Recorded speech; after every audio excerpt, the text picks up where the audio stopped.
그렇지만 여러분 잘 기억할 것이 있어요. 여러분, 감정은 옳고 그름을 나타내는 표지가 아니에요. 감정은 진실되냐 거짓되냐만 따질 수 있는 문제예요.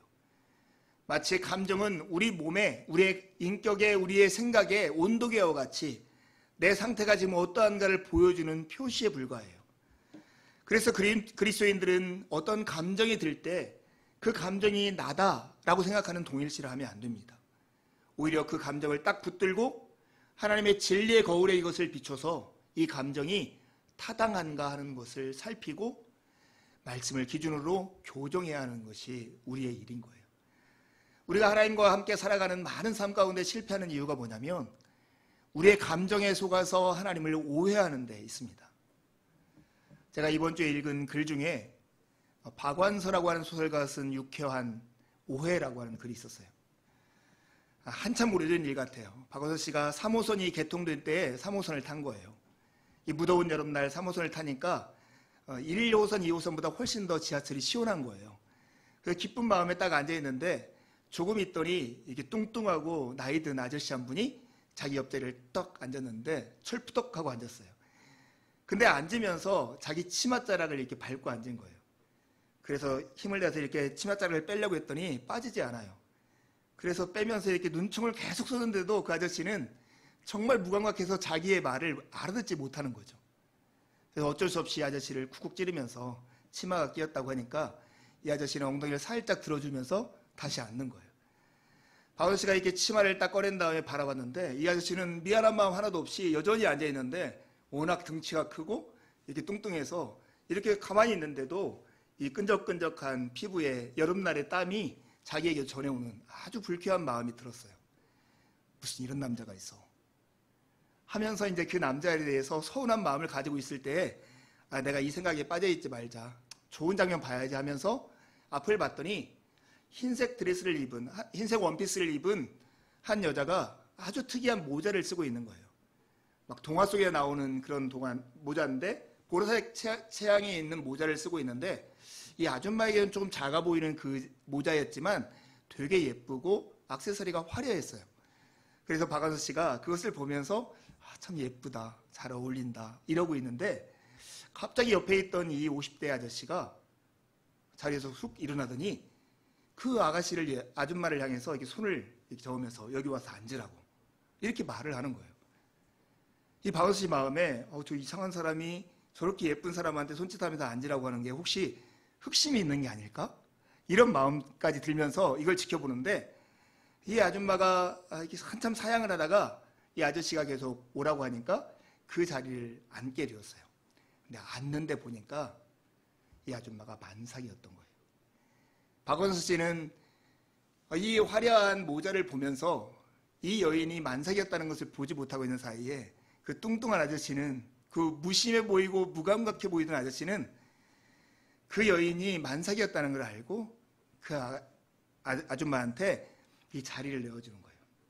마지못해 앉은 그 아줌마는 혼자 함께 남을 만큼의 자리 공간에 자기 딸을 불러가지고 앉혔어요.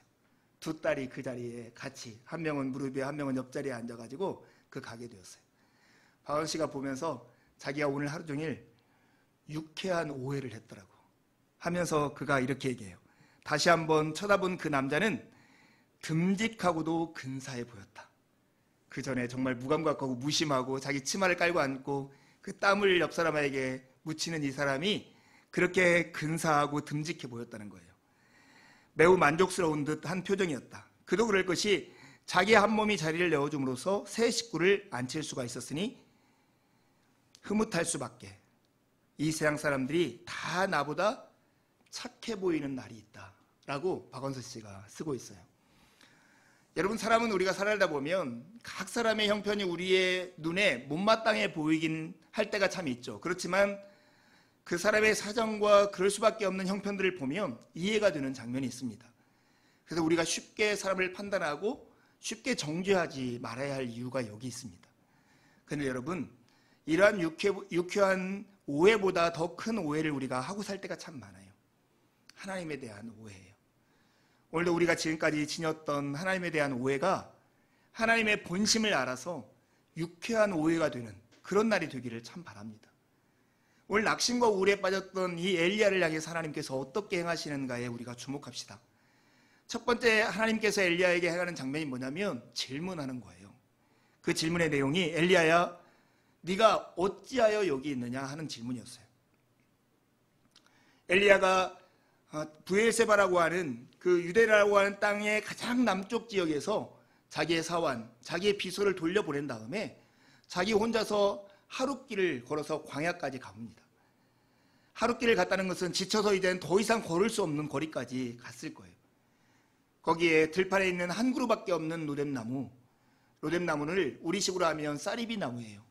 이파리가 별로 있지 않는 그 쌀이비 나무 아래서 엎드려서 잠들어요.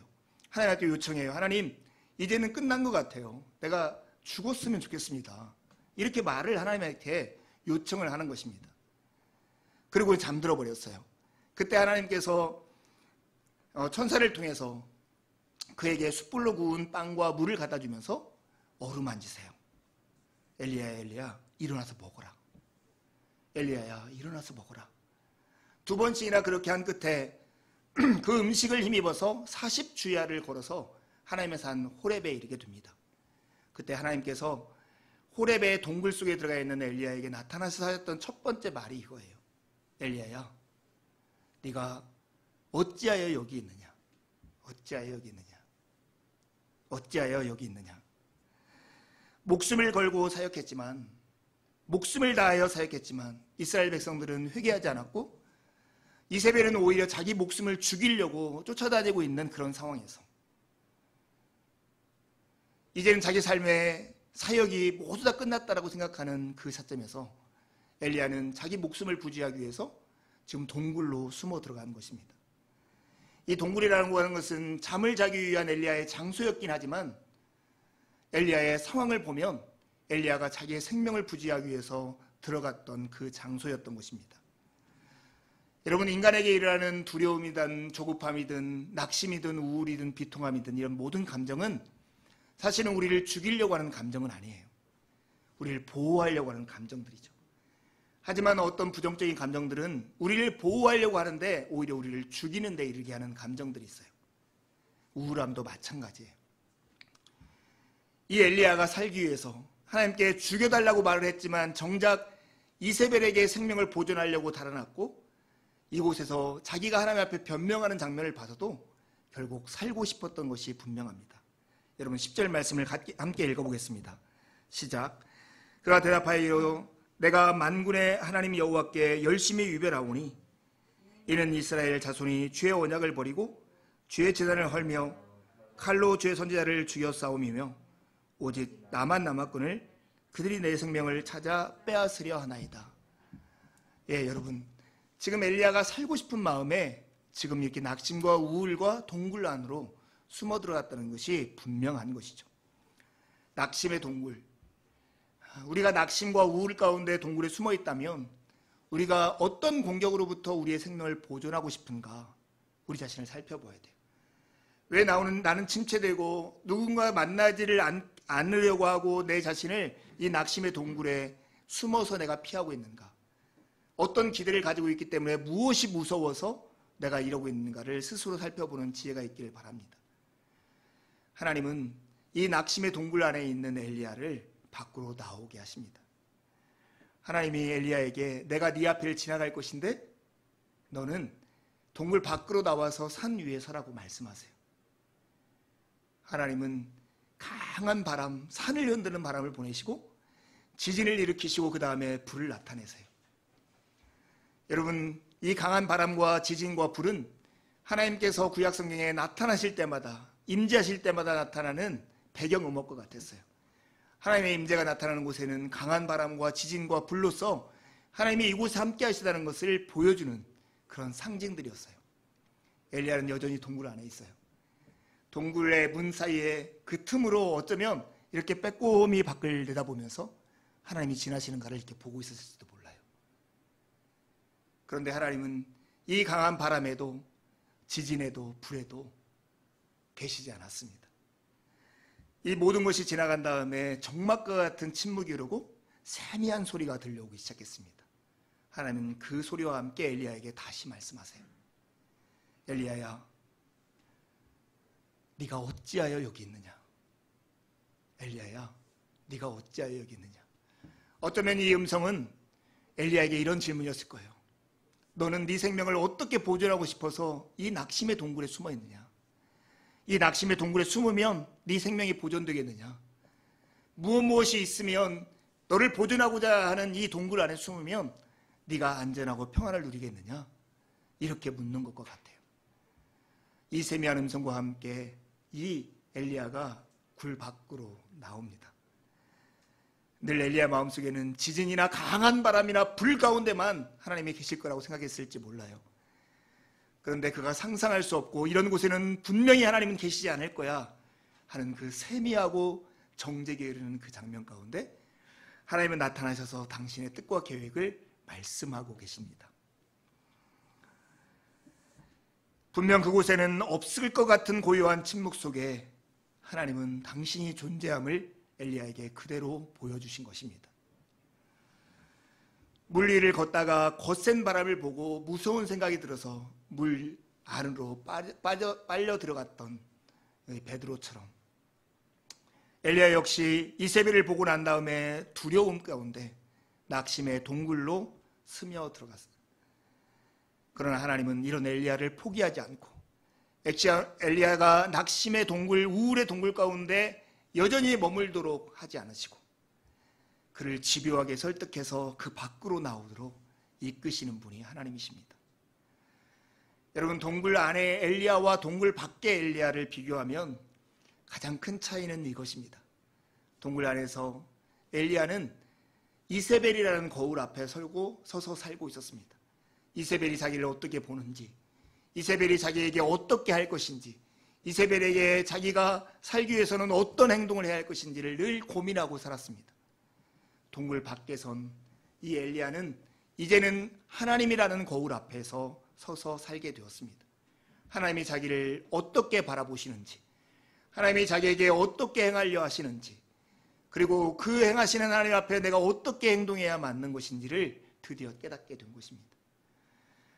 낙심과 우울 가운데 있을 때 우리는 두려움의 대상 앞에 서게 됩니다. 거기로부터 우리가 벗어나는 첫 번째 기본 동작은 하나님 앞에 서는 것입니다.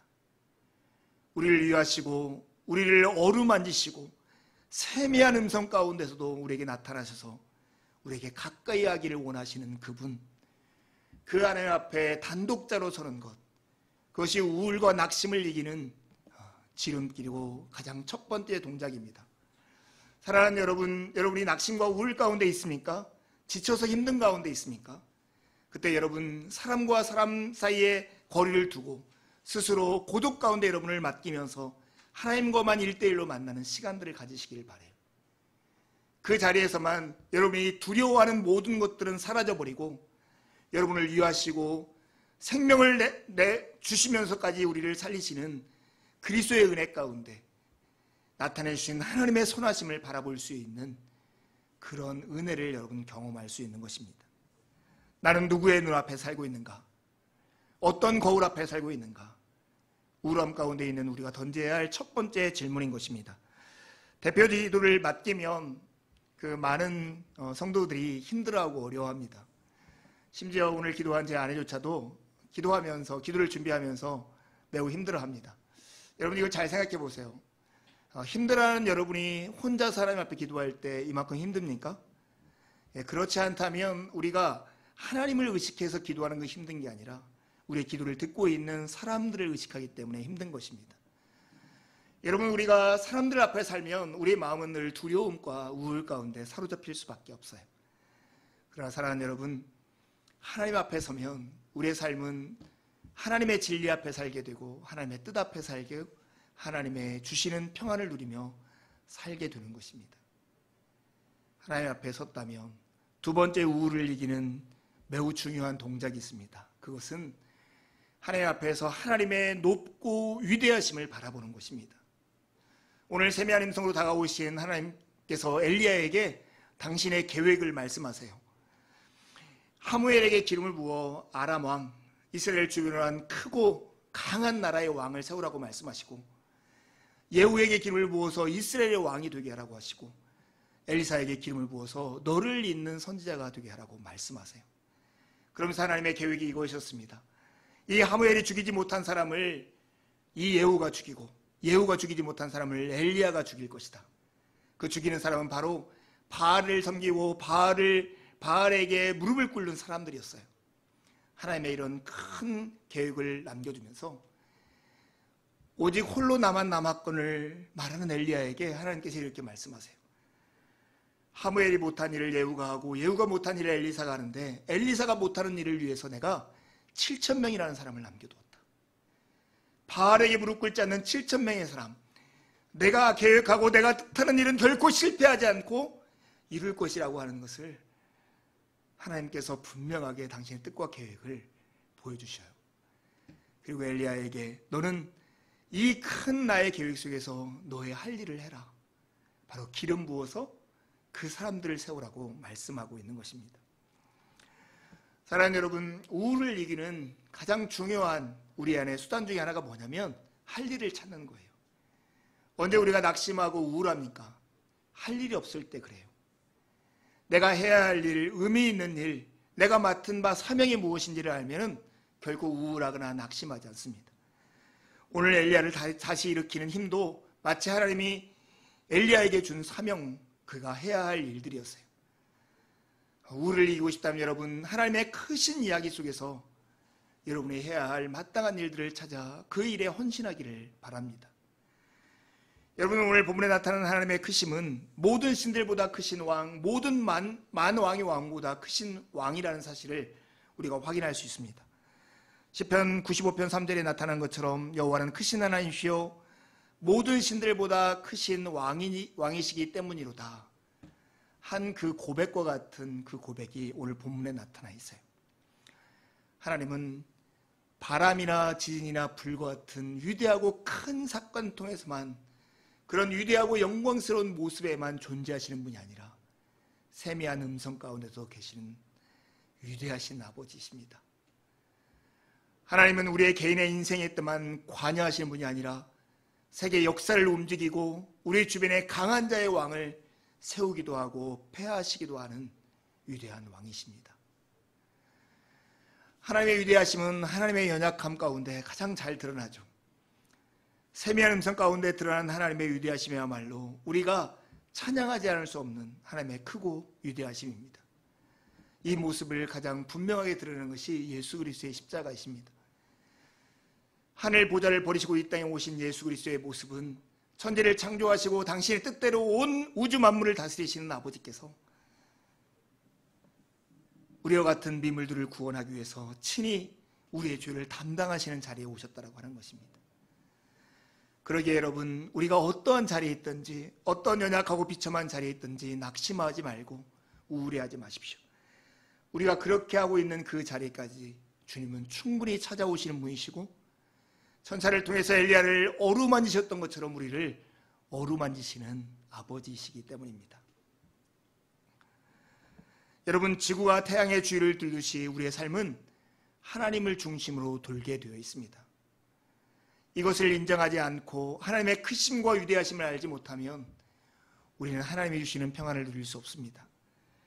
교만한 마음에 거창한 큰 일만을 쫓고 분에 넘치는 놀라운 일만을 하려고 하는 사람, 자신의 계획과 뜻에 함몰되어 살아가는 사람은 저때 나이가 엄마 품에 있는 것 같은 하나님이 주시는 평안들을 결코 누릴 수 없다는 것을 기억하시기 바랍니다. 갈릴레오가 지동설을 주장했을 때 그 당시에 많은 사람들이 그를 핍박하고 그를 저주했습니다. 그러나 오늘 현대인을 살아가는 사람들에게 천동설을 주장하는 사람이 있다면 오히려 그를 손가락질하고 그를 비난할 거예요. 그런데 그렇게 살고 있는 우리가 신앙적으로, 관계적으로는 너무나 천동설주의자들이라는 거 아십니까? 신앙에 있어서 모두가 나 중심으로 하나님이 돌아가야 한다고 생각하는 사람들, 인간과의 관계에서도 나를 중심으로 내 주변의 사람들이 돌아가야 한다고 생각하는 사람들은 신앙적, 관계적 천동설주의자들입니다. 여러분, 하나님은 우리를 하나님을 중심으로 우리가 돌아가는 신앙의 지동설자들, 이웃을 중심으로 우리의 삶이 돌아가는 관계의 지동설주의자들로 우리를 삼으셨습니다. 그것이 바로 하나님을 사랑하는 것이고 이웃을 사랑하는 삶의 태도입니다. 그때 우리는 하나님이 주시는 샬롬의 평강을 누릴 수 있는 것입니다. 이 낙심과 우울을 이길 수 있는 중요한 기본기는 두 가지입니다. 우리가 두려워하는 사람들로부터 벗어나서 하나님 앞에 서는 것이고, 두 번째는 그 하나님의 크고 위대하심을 발견하는 것입니다. 이제 이 두 가지 기본기를 밝혔다면 우리가 정말로 이 낙심에서 벗어날 수 있는 싸움의 기술 두 가지를 익혀야 합니다. 이것은 바로 예수님의 낙심을 이기는 방법에서 우리는 힌트를 얻을 수 있습니다. 겟세마네 동산에 올라가신 예수님, 정말로 땀방울이 빗방울이 되기까지 기도하시는 그 장면을 생각해 보세요. 예수님은 그 어렵고 힘든 장면에서 당신이 사랑하는 세 명의 제자들을 함께 그곳에 데려가셔서 자신의 마음, 자신의 생각을 그들과 함께 나누었습니다. 그런 다음에 그들에게 동일하게 시험에 들지 않도록 기도하기를 요청하면서 예수님께서 기도하셨어요. 낙심을 이기는 싸움의 기술은 누군가와 함께하는 것이고 함께 기도하는 것입니다. 구체적으로 여러분에게 두 가지 싸움의 기술을 나누려고 합니다. 첫 번째, 혼자 있다면 여러분, 하나님의 말씀을 여러분 자신에게 선포하십시오. 하나님이 누구신지와 주님께서 하시는 은혜로운 약속이 무엇인지를 여러분 영혼에게 날마다 선포해서 들려주십시오. 여러분 시편 42편 5절 말씀을 함께 읽겠습니다. 시작. 내 영혼아, 내가 어찌하여 낙심하며 어찌하여 내 속에서 불안해하는가? 너는 하나님께 소망을 두라. 그가 나타나 도우심으로 말미암아 내가 여전히 찬송하리로다. 시인이 자기 영혼에게 그랬던 것처럼 여러분도 하나님의 어떠하심을 날마다 여러분 영혼에게 들려주십시오. 이것이 낙심, 이게 우울을 이기는 싸움의 기술입니다. 그리고 누군가와 더불어 있다면 믿음의 형제 자매들과 함께 여러분의 생각을 나누고 그들과 함께 기도하십시오. 겟세마네 동산에서 주님이 그러하셨던 것처럼 형제들에게 여러분이 지금 가지고 있는 생각들을 나누고 그들과 더불어 하나님께 여러분의 마음을 토해내는 것, 그것은 낙심과 우울을 이길 수 있는 길입니다. 사랑하는 여러분, 우리가 코로나19 때문에 함께 만나서 예배하기도 어려운 시대를 겪고 있습니다. 그러나 여러분, 우리는 전화도 있고 카톡도 있고 나눌 수 있는 여러 가지 문명의 도구들이 우리에게 주어져 있습니다. 믿음의 형제들, 자매들에게 전화하고 연락해서 여러분의 생각들을 이렇게 토해내십시오. 그리고 그들과 더불어 하나님께 여러분의 마음을 토해내십시오. 우울증과 우리의 낙심이 마치 음식을 먹어서 체한 것 같은 우리의 마음의 상태라면 체한 것을 토해낼 때 우리의 마음이 건강해지는 것처럼 우리 형제 자매들에게 여러분의 생각을 나누고 여러분의 마음의 한스러움과 답답함과 우울함과 근심들을 하나님 앞에 토해낼 때, 바로 기도할 때 우리는 이 우울로부터 자유케 되는 것입니다. 사랑하는 성도 여러분, 하나님의 눈 앞에서 사십시오. 주님의 약속을 자기 영혼에 선포하고 믿음의 사람들과 함께 기도를 드리십시오. 평강의 하나님께서 친히 때마다 일마다 여러분에게 평강으로 여러분을 지키실 것입니다. 함께 하나님 앞에 기도하시겠습니다.